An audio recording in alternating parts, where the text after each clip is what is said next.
Vos 2 centres de rénovation Home Hardware de Newport et L'Anse-à-Beaufils et votre caisse Desjardins du littoral gaspésien vous présentent Reflet d'ici. Le festival Barachois In Situ est de retour cette année. La programmation a été lancée le 19 juillet dernier. Voici ce qu'a préparé Jean-Denis Laperrière.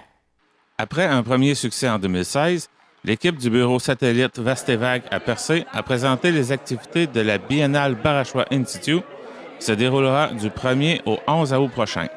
Julie Fournier-Lévesque, coordonnatrice et directrice artistique de la 2e édition de la Biennale Barachois In Situ, nous présente le contenu des activités.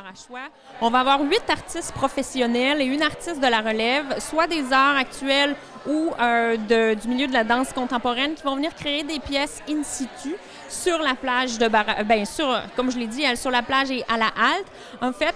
Et donc, pendant 11 jours, les artistes vont créer leurs œuvres et le public est invité à venir tous les jours. C'est gratuit, puis vous allez voir la transformation là, jusqu'à complétion des œuvres qui vont être le 11. Il y a des ateliers aussi, il y a un feu expérimental.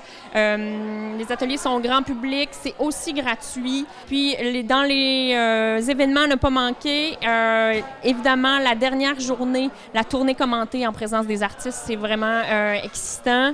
Puis, donc, tous les artistes vont être là. On va faire le tour des sites. On va parler des projets. Puis, c'est suivi par la présentation en danse contemporaine d'Andréane Chiasson. Puis, ça va être suivi aussi d'un grand barbecue. Puis, toute la communauté est invitée.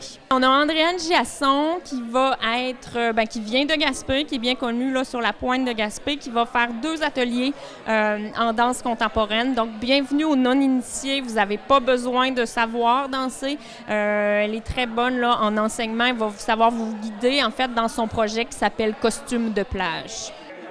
Les artistes qui feront leur œuvre viennent de partout au Québec, comme par exemple de Montréal, Québec, Rimouski, Otterburn Park, Île-d'Orléans, Barachois et Gaspé. Vu le succès de l'événement de 2016, les organisateurs ont reçu beaucoup de projets cette année et même des projets de l'international. Il se pourrait ainsi que l'événement de 2020 puisse accueillir des artistes du monde. Lorsqu'on a lancé l'appel à projet, comment ça fonctionne en fait, c'est qu'on lance l'appel de projet, puis les artistes nous répondent « OK, je veux proposer tel projet ». En fait, on a eu 6 fois plus de candidatures que de projets proposés qu'en 2016, en fait. Puis on avait des projets aussi de la France, de l'Italie, de l'Allemagne, puis on était vraiment heureux. Ça veut dire que notre réseau, la transmission de l'information a bien marché.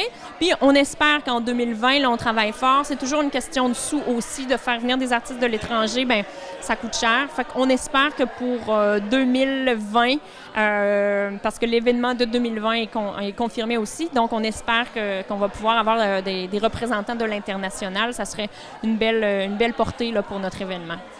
Julie Fournier-Lévesque nous rappelle ce qu'est l'art in situ. En fait, le mot in situ veut dire sur place. Donc, théoriquement, quand on fait de l'art in situ, ce serait une pièce d'art qui ne pourrait pas vraiment être déplacée parce qu'elle est inspirée par le contexte.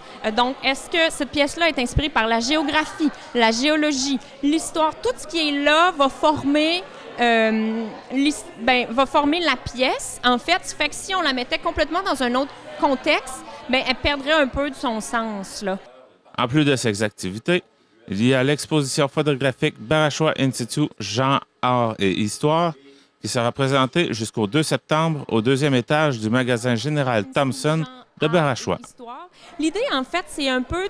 Pour nous, c'était un objet de médiation artistique. Donc, l'idée, c'était de prendre des photos de Barachois 2016 et de les juxtaposer avec des photos historiques de Barachois pour représenter les mêmes lieux, pour voir la transformation, l'évolution, comment c'est de rester peut-être pareil ou bien transformé, en fait.